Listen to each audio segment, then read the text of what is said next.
Two shall enter, one must fall in a rematch grudge match series between the Winnipeg Jets and Vegas Golden Knights. We're going to dive into which of these teams should emerge in what could be one of the best series of the playoffs on tonight's episode of Locked On Winnipeg Jets in conjunction with Locked On Vegas Golden Knights. Or Locked On the Hockey Jets, your daily podcast on the Winnipeg Jets. Part of the Locked On Podcast Network, your team every day.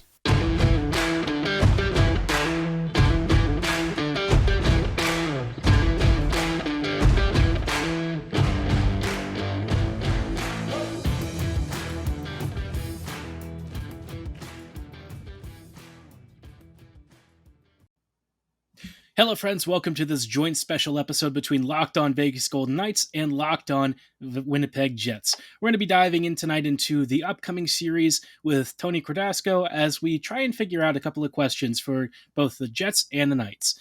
Who will be our unsung heroes? What are the major X factors? And which of these teams will emerge victorious? And can both the Jets and Knights find that extra level of gear and some excellent goaltending to really carry them through? For the Jets, obviously Connor Hellebuyck might be one of the big X factors. For Vegas, perhaps it is the return of Mark Stone. We'll dive into each of these elements coming right up as we are joined by Tony Cordasco from Locked.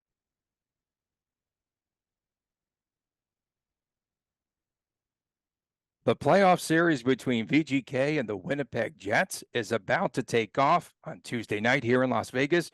And today we have a crossover edition with myself, Tony Cordasco, and Harrison Lee of Locked On Winnipeg Jets. Hey, how are you, Tony? How's it going? My man Chris Golick is on assignment today. And Harrison, welcome to the show. And where can the fans, first of all, find you on social media? You can follow me on Twitter at HLLivingLoco and at LO_Winnipeg Jets for our podcast Twitter. And of course, for us, it is at Locked On VGK, at Tony Dasco, and at TD Chris G on Twitter. And for YouTube, go to Locked On Golden Knights and please subscribe there. And we are brought to you today by FanDuel Sportsbook. It is the official sportsbook partner of Locked On. Of course, go to FanDuel.com/LockedOn for more information. So here's how we're going to break down today's episode. We will be talking about the biggest storylines, first of all. Then we'll get into key players to watch, and there are plenty of them, and then predictions and other miscellaneous items, if you will. So Harrison, I want to dive in. Let's go into storylines first, but I wanted to ask you a question before you get in too deep.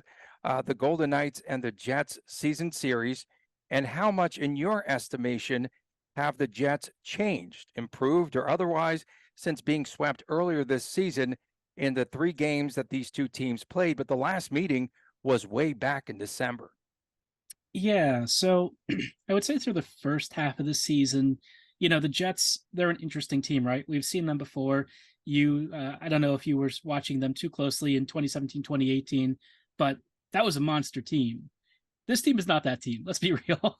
But this Jets team, I think from the start of the season till now, they play pretty decent hockey. It's not amazing, and you can tell that there's definitely like a lack of star talent once you get past the top 6. But comparatively speaking, they defend decently well. They just have a couple of brain farts that usually end up in the back of their net. But I would say the past few weeks and few months, they've created a lot. I think the biggest problem is that they don't do it from the most dangerous areas. And so, like, Hellebuyck has to be basically perfect, which is asking a lot of him. I think this team is going to be very difficult for Vegas compared to where it was earlier this season. I think, the first few months under Rick Bowness, the Jets kind of had a lot of the same habits, and they haven't kicked all of them. But I still think that this team in general has improved in some areas. One area that's really bad, though, is the power play. So if you see the Jets on the power play, you're probably saying, oh, this is no big deal. Well, of course, VGK is equally as poor because that's a team currently in Las Vegas here that we see every day that is 19th on the power play. And so they're down a rung as well. And so special teams won't be so special. And, for us here in Las Vegas, we've seen this before where the Golden Knights make it into the playoffs. Everyone's excited here in Vegas because they missed last year in the playoffs. And so the biggest story, I think, here for the Vegas Golden Knights, a storyline has to be the way that this team more or less has evolved, Harrison, around Bruce Cassidy, because Cassidy came in and he had a lot of talent, but having talent and then having that talent gel, those are two different stories. And I think he's done a good job. His system took a while really to kick in. And then once this team, everyone started to buy in, then I believe that that's when they started to take off. And they had the All-Star break. Right after the All-Star break, VGK came back, and since that point, 22, 4, and 5. And so that's where they've made a difference, a ton of momentum coming into this series. This was considered to be a weak division, too, here in the Pacific. And now you take a look around, and VGK holds off Edmonton. Oh, my goodness, are they good? And they are firing on all cylinders coming into the playoffs. The Kings, the LA Kings, we thought they might go away, and they stay there within the Pacific Division. And, of course, the surprising Seattle Kraken, which made up more than, 40 points, from last season to this, from 60 to 100 points is where they wound up. But it all began with goaltending, too. And Robin Lehner, a big loss, we felt, here in the offseason, had to have 2 hip surgeries, and he also had the shoulder surgery, and then he's got the snake farm and all that other stuff on the side. We don't want to get into that. But, the all-star goaltender, Logan Thompson, pretty much carried this team in the early going. We saw some good signs last season, carried over this year. He became an all-star. And then Logan Thompson gets injured. And then his backup, Aiden Hill standing on his head, a relative unknown. He played just, again, small sample size in San Jose. He comes here to Vegas. He plays well. And then after that, when he gets injured, enter Laurent Brossoit, who you're familiar with in Winnipeg, because he was the backup for 3 seasons to Connor Hellebuyck, and he's really excited about this entire playoff series. But so he comes in, and then Jonathan Quick, and they pick up Quick again from LA via Columbus. So, and then Quick is playing well. And at one point this season, when we're talking about goaltenders, because I believe that this is probably the biggest storyline, because I don't know how they're going to play in the playoffs. They're not tested, other than Jonathan Quick. A lot of unproven goaltending, but 4 different goalies in 4 games and 4 victories at one point. Even Jiri Patera came up from the AHL for the Vegas Golden Knights. So you had him and Quick and Thompson and Brossoit, 4 consecutive games. But I think Bruce Cassidy has done a really good job, and his defensive structure has really helped out the goaltending. And so I think that might be the key storyline here, which would be the way this team gelled and the way that their goaltenders have played, and they've had balanced scoring, and a different player really has stepped up each and every night. Summarize again your storylines for the fans. I think the biggest one is going to be Connor Hellebuyck. I know that we just talked about goaltending for Vegas, but that is equally true for the Jets. Unlike Vegas, we have one goalie. I know, David Riddick. We all love his energy. He's a very fun guy. I think if anyone saw his last game, you probably understand why Hellebuyck is usually the one who starts pretty much every single game. But Hellebuyck, for the past, I would say, month or so, has been back to Vezina form. That, I think, is very scary for the rest of the league, because the Jets don't even have to be all that amazing. If Hellebuyck is able to steal several games and continue to do what he does best, it's going to be really tough to take him out. Even with all of Winnipeg's mistakes and occasional lapses, their defensive coverages that get blown on counters, Hellebuyck is so good at covering just about everything. So if he's on form like he can be, it's going to be such a dangerous team. But we also know that Hellebuyck in the postseason in previous years wasn't always that guy. I would say the last couple of playoff runs, he's been pretty good. The series against the Edmonton that the Jets swept, he was outstanding, and he was really the reason they even swept the Oilers in the first place. This year, I think it's kind of a toss-up. We'll see. But if Hellebuyck is back to where he is, it's going to be a very, very tight, maybe even low-scoring series. Coming up next, we've got a look at some key players to watch. I'm Tony Cordasco with Harrison Lee of Locked On Winnipeg Jets, and this is our special crossover as we head into the VGK Edmonton Jets Winnipeg Jets series. We'll return with more right after this. Grand slams, no hitters, and double plays are back. And there's no better place to get in on the Major League Baseball action than on FanDuel. It's America's #1 sports book.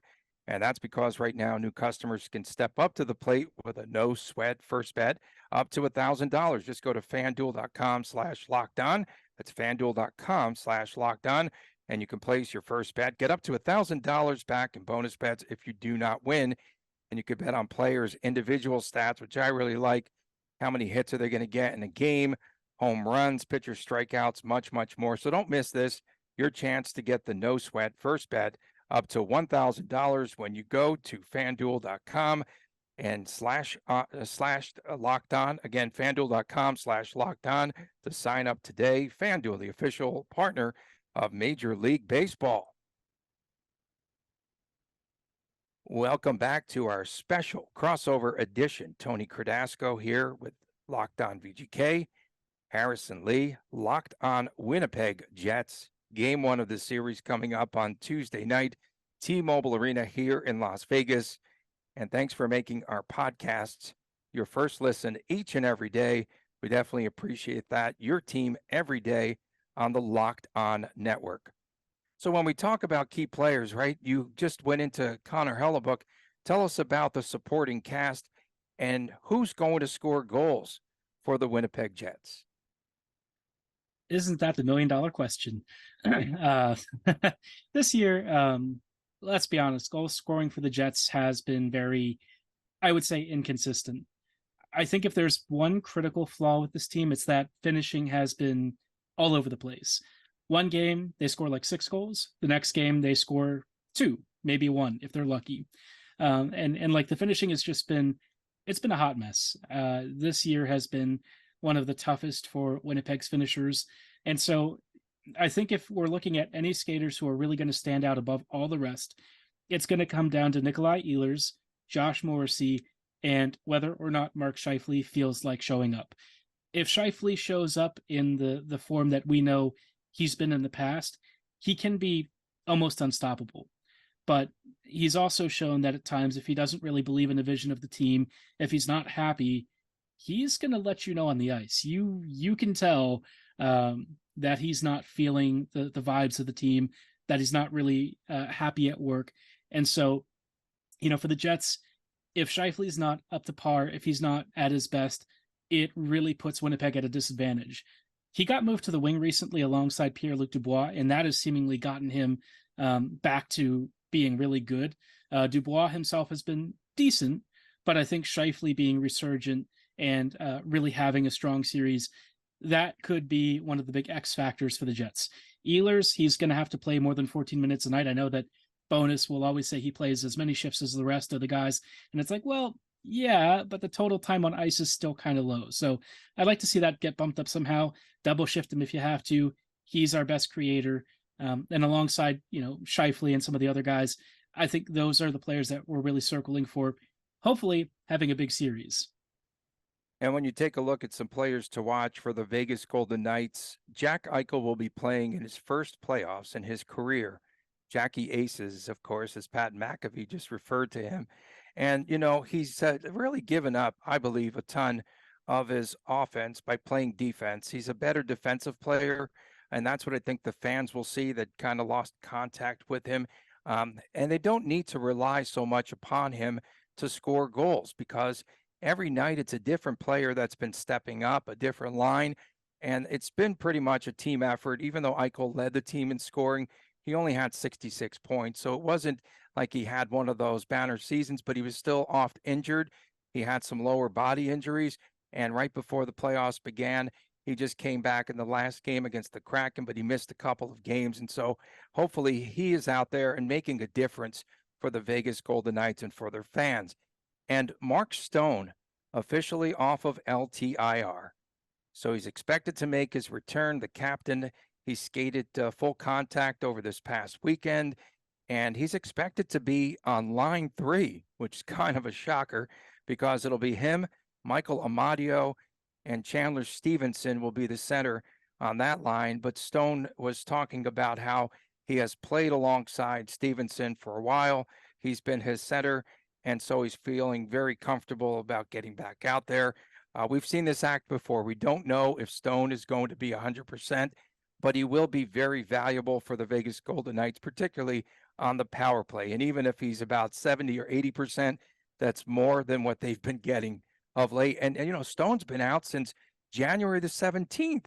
And then, of course, we talked again about goaltending, but Laurent Brossoit, 7-0-3. He has not lost in regulation this season. But again, it's a very small sample size, and we just don't know, again, this experience factor. I think that's going to be a big key. But the one difference, I think, between the two teams, you had mentioned it earlier, they just have the top six there in Winnipeg, whereas the VGK currently can roll four lines. And when you have Stone on your third line, that's pretty impressive, right? They have a lot of depth is what I was getting at. And I think that, VGK has to score goals, and they've gone dry in the playoffs where they can't score. So I might have to be with you. We might have to go onto FanDuel. We might have to check out the totals on these games in the series. Anyone else to watch that you could think of for the Winnipeg Jets? And will Rick Bowness call out Bruce Cassidy and want to fight him at any point? I think if we're looking at one other player of interest, it's got to be Nino Niederreiter. He was like their big trade deadline acquisition. I know Nemesnikov joined. I like Vlad, but I think he's got, a very clear defined role. Niederreiter has genuinely made the third line a lot better. I love Adam Lowry, but I think everyone knows scoring goals is not really his forte. Since joining that unit, though, Nino has really provided a big boost, which is, one of the biggest reasons he was brought in. And I think there's one other underrated name that's worth keeping an eye on. It's Morgan Barron. Both he and Nino have been really instrumental in making the Jets' third and fourth lines. Well, I'm going to use the word watchable, because prior to that, those depth lines were not really doing much offensively, but Barron and Niederreiter have been great. As far as whether or not we're going to see a coach fight, I'm not going to put money on that one. All I know is, like, when I saw that between him and Dean Evison, if you looked at Dean Evison's expression, he knew where the bodies were buried. Yeah. I think he was a little scared. And then, of course, things intensified in that game. That was a fun game. And, of course, Winnipeg, the last team to make it into the playoffs. And so they might have a little chip on their shoulder. And when we return, we'll take a look at some other intangibles, and we'll also give predictions for you as this crossover continues right here on Locked On Golden Knights and Locked On Winnipeg Jets. Today's episode brought to you by a product that we generally use each and every day. It's called AG1 by Athletic Greens. And maybe you're like us and you want to be healthy and you want to eat well, but it's not always easy to do.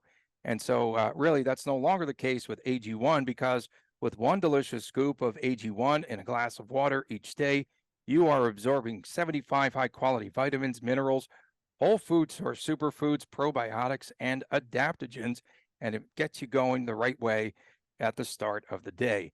The special blend of ingredients supports your gut health, your nervous system, your immune system, your energy, recovery, focus, and all the things. I really like it because I can sleep better when I do my AG1. And of course, it's expensive to keep track of all the multiple different supplements and vitamins. And here with AG1, you have them all blended together. So right now, it is the time to reclaim your health and to arm your immune system with convenient daily nutrition. And to make it easy, Athletic Greens is going to give you a free 1-year supply of immune supporting vitamin D. That's right. And 5 free travel packs with your first purchase. All you have to do is visit athleticgreens.com/NHL network. Again, athleticgreens.com/NHL network. Take ownership over your health and pick up the ultimate daily nutritional insurance. Welcome back to Locked On Golden Knights. I am Tony Cordasco, and of course, we are joined today on this crossover edition, joined by Harrison Lee of Locked On Winnipeg Jets, Chris Golick with the day off. He's on assignment. That's what we like to say. So thanks for making us your first listen each and every day. And our crossover edition continues. VGK versus Winnipeg, a renewal of the season one playoff series won by the Golden Knights en route to the Cup final. So Harrison, oh, he's shaking his head. That's awesome. No fights here. Okay, no host fights, only goalie fights or coach fights. Okay, so Harrison, let's analyze this series. One area that really stood out to me between these two teams, both Rick Bowness and Bruce Cassidy like to get their defensemen involved in the rush. One of these teams will get stung at some point during the series because the defensemen are going to be they're going to be definitely pinching and getting involved in the rush, getting in too deep. And it's just, I think that's a pretty interesting matchup there with the defensemen. And to see, I think whichever team, whether defensive unit can score more points could be the eventual winner. And Josh Morrissey, 76 points this season. So I really do believe that we're going to see a defensive player step up between these two teams in this series. Yeah, and it's funny that you brought up Morrissey because whenever I watch Shea Theodore or Nick Hag, I always kind of circle back to those guys. I know Pietrangelo has been, recently a really big contributor, but I always think of some of their more youthful players. The one thing I've always noticed with Vegas is that their defenders support and offer really good outlets. They're always passing the puck well.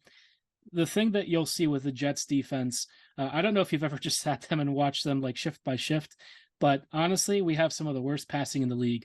I don't know what happens in the drills or whatever, but the Jets blue line passing and their connection to the forwards, it's been really haphazard this year. I think it's part of one of the reasons why they take a lot of point shots. They love to try and tip and go for deflections. It feels like their offensive zone possessions tend to be a little bit not great. And so, Morrissey having like 76 points, that was really big this year. Bonus basically told him, I think you're a Norris candidate. And he was like, okay, I'll just go and win a Norris. And after that, the rest was kind of history. But the Jets defense in general isn't really built for a lot of offense. Dylan DeMello can kind of do it.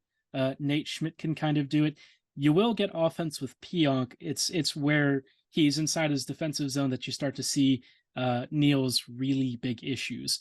I feel like, and you can correct me if I'm wrong, but I feel like Vegas doesn't have as many problems with that, but I haven't also watched them too recently. I just know historically pretty decent backline.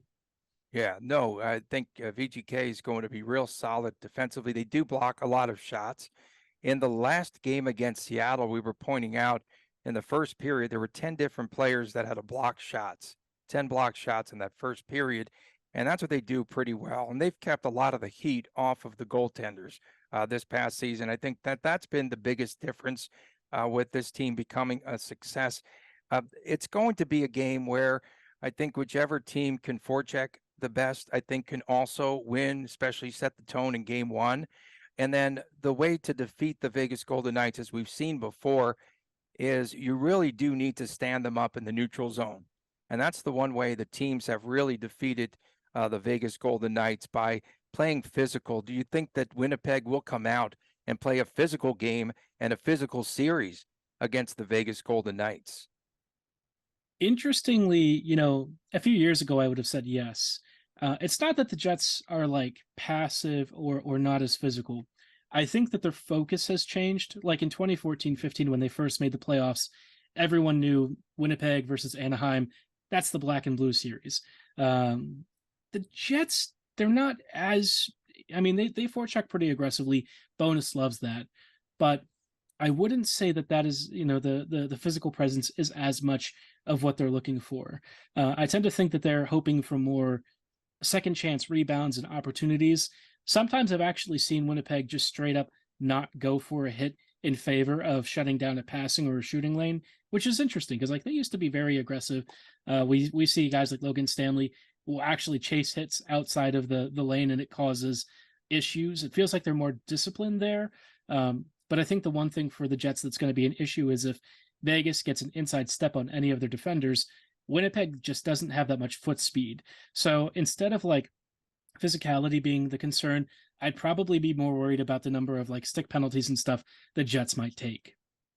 X factors. I'm going to say Michael Amadio for VGK He's had a surprisingly good season, and they've had to move him around. They'll move him from the second line now to the third line, and I think he could make a difference, especially playing alongside Chandler Stevenson and Mark Stone. And I'm just curious, with the Vegas Golden Knights, especially in the initial game of this series with Mark Stone, I'm not quite sure if they won't have him on a pitch count of sorts, to where he's only playing select shifts, and then also they'll put him in that bumper position where him and Eichel played so well. The biggest thing with Eichel, and we always talk about this on Locked On Golden Knights, is that he's an elite passer, and the Vegas Golden Knights don't always have players that can handle his passes. They're just too hot. But I think Michael Amadio would have to be one of the X factors. How about for you in Winnipeg? This is a really tough one. I'm going to go back to Barron because I think Morgan has been a bit of a revelation, though only Winnipeg fans seem to be aware of it. And even then, among the Jets fan base, I'm not sure people recognize just how good he's been. His ability to kind of carry guys like Saku Maenalainen, who maybe have struggled a little bit this year, it's really been notable. He's taken a huge step forward.